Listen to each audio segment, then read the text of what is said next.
So it's my understanding that since the car accident you had, you've been kind of fearful of driving. What kind of thoughts come up in your head when you think about driving again? Um, well, I guess I just think I'm going to get hurt again. I don't feel safe in the car. I really don't feel safe ever. I think I'd be so nervous that I would get into another accident. Well, when you start thinking that you're in danger, or when you feel like you're going to get into another accident, what kind of physical symptoms do you have, if you have any? Um, well, I get really anxious. Um, like my heart pounds. Um, I just get really shaky. And if I'm in the car when someone else is driving, I just want to jump out of the car. I don't want to be in the car. I can't even sleep at night. I just toss and turn thinking about how all this has affected my life. Like, what if I lose my job? I have to drive for my job. Yeah, I'm hearing a lot of symptoms, a lot of fear too. So your heart's pounding, you get shaky, you're losing sleep, which isn't good for anyone. And you have a lot going on. You're afraid of losing your job, but I want you to know that this is all pretty normal. Um, Not pleasant, but pretty normal for someone who's experienced something like you have. And if it's okay with you, I want to talk to you a little bit about something called cognitive behavioral therapy. I know it sounds fancy, but it's just something that clinicians will sometimes use with their clients. And so we think about your thoughts, we look at your behaviors, and then how that's all affecting your mood. So it can kind of be a cycle. So for example, maybe for you, you think, I'm going to die when I get into this car. So that's your thought. Your behavior may be to avoid cars or want to jump out of cars. And that affects your mood by making you even more anxious when you have to get into a car.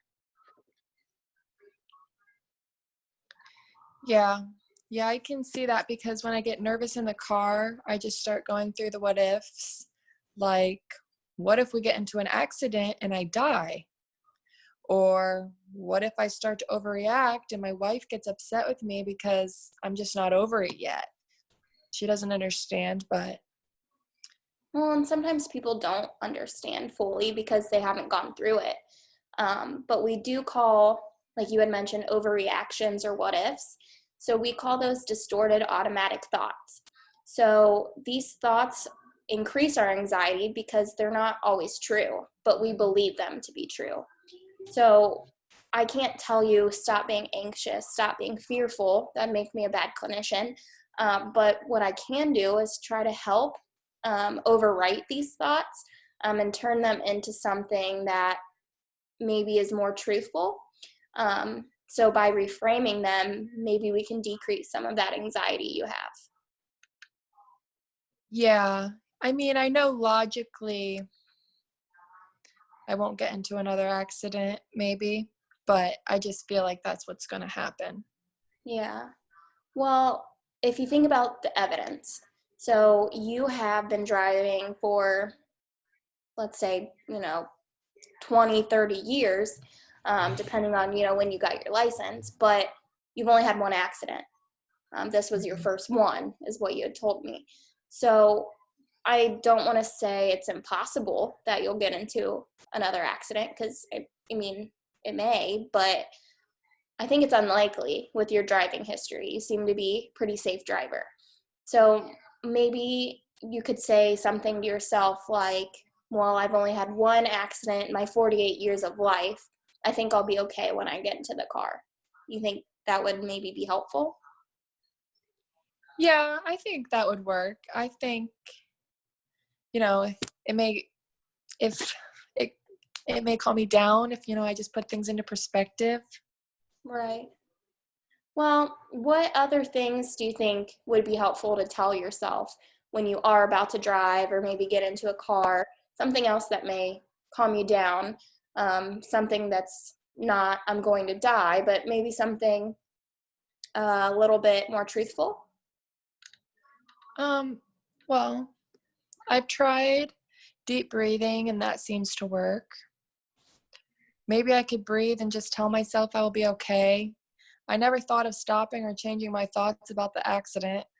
I can see that the more I believe I will get in an accident and die, the more worked up I seem to get. I Hmm. think I've learned some important things today, and I'm going to try to stop the what ifs and my over exaggerating so I can finally feel more comfortable in a car. I can't let this ruin my life anymore. Yeah, and it has affected your life with your job and your wife, but I think you're sounding a bit more confident about maybe trying some of these things out, trying to change your thoughts a little bit. Um, and hopefully that'll let you be less fearful over time. Of course, it's not overnight, but something that, can kind of decrease some of those symptoms. So I think that this is an awesome first step. And if you're willing to meet with me, maybe next week, you can kind of tell me about some of the experiences you've had getting in cars, some of your thoughts, and some of your feelings that you've had about it.